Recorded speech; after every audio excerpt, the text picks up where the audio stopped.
Welcome to part 2 of my Godtear series. This time I'm going to be painting Nia and her Quartzlings.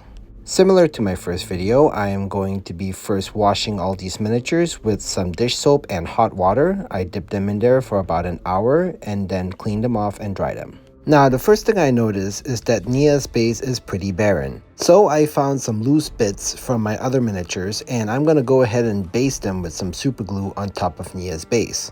This makes the base look less empty and also creates some point of interest. Once everything is dried, I go ahead and prime everything in black. Make sure that all the miniatures are primed from every direction.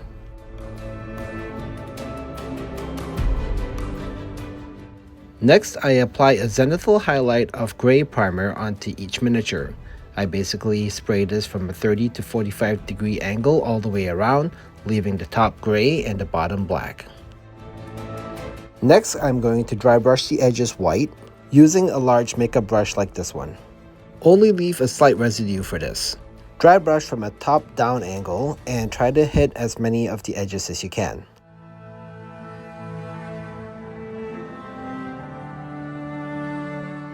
Here's the difference between a dry brush model versus one that wasn't. Next, I mix equal parts holy white and gray florid gray. The gray itself would have been too dark, so I added in a little bit of white. I brushed this mix of speed paints onto anything that is stone. Basically the Quartzlings, the banner, and also the terrain feature that I just added to Nia's base.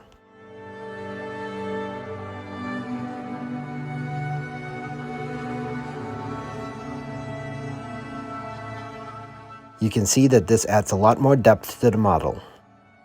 Next, I use dark wood speed paint. This is a nice dark brown, and this is going to go on Nia's staff.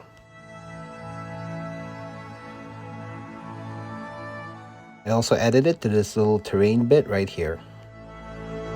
This is just for my base. I added some skeletal remains to it, so I painted that palette bone.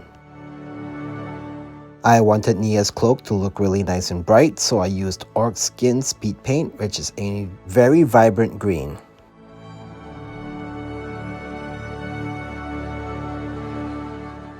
For Nia's face and hands, I used crusader skin speed paint.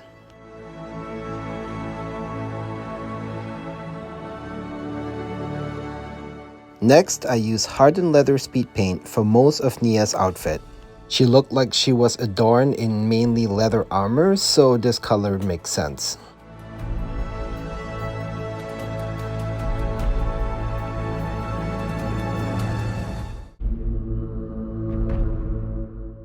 For Nia's boots, I used grim black speed paint.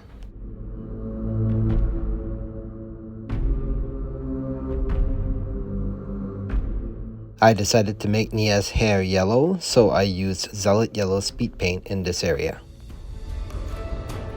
There are several armored plates on Nia's outfit, and these get gunmetal metallic acrylic paint.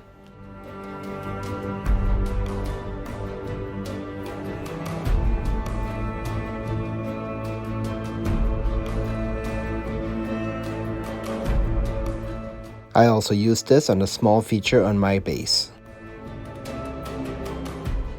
For the magical glow of the nature magic that Nia uses, I use jungle green, which is a fairly translucent green color. And I apply this onto the orb of her staff, the crystals inside the banner,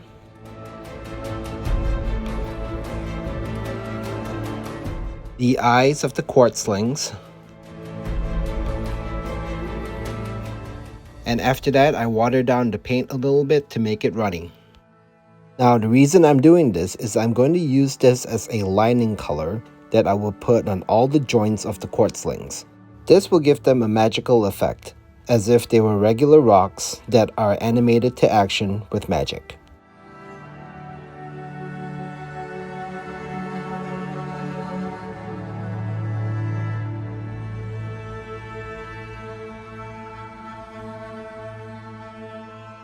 I also used this watered down jungle green on all the fissures and cracks that are on the banner. To create a slight glow effect, I put some of this jungle green on my dry brush and I brush it onto parts of Nia's staff and I also apply it onto the periphery of the banner where the quartz is, making it look as if the magic is glowing out of them. For Nia's armor plates, I use Dark Tone, which is a much darker wash than I usually use, and I do this to get a little bit more crispness and definition from those armor plates.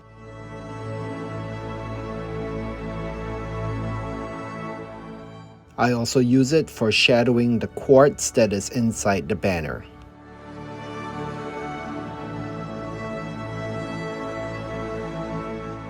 For Nia's eyes, I use matte white and a very small detailing brush, and with some watered down white, I carefully apply them into the sockets of her eyes.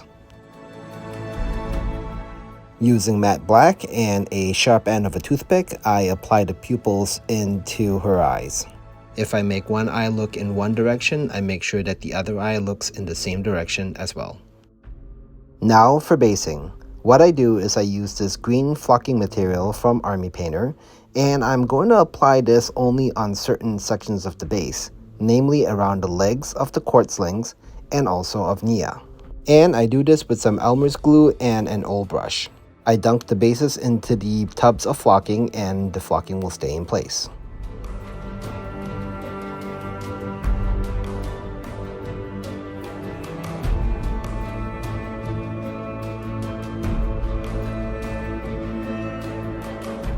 You'll notice that I'm intentionally leaving the areas in the front and in the back unflocked. In these areas, I'm going to apply white sand, which I've bought from the dollar store, and it looks nice and fine like this. I use the same method with Elmer's glue and I apply it to these areas.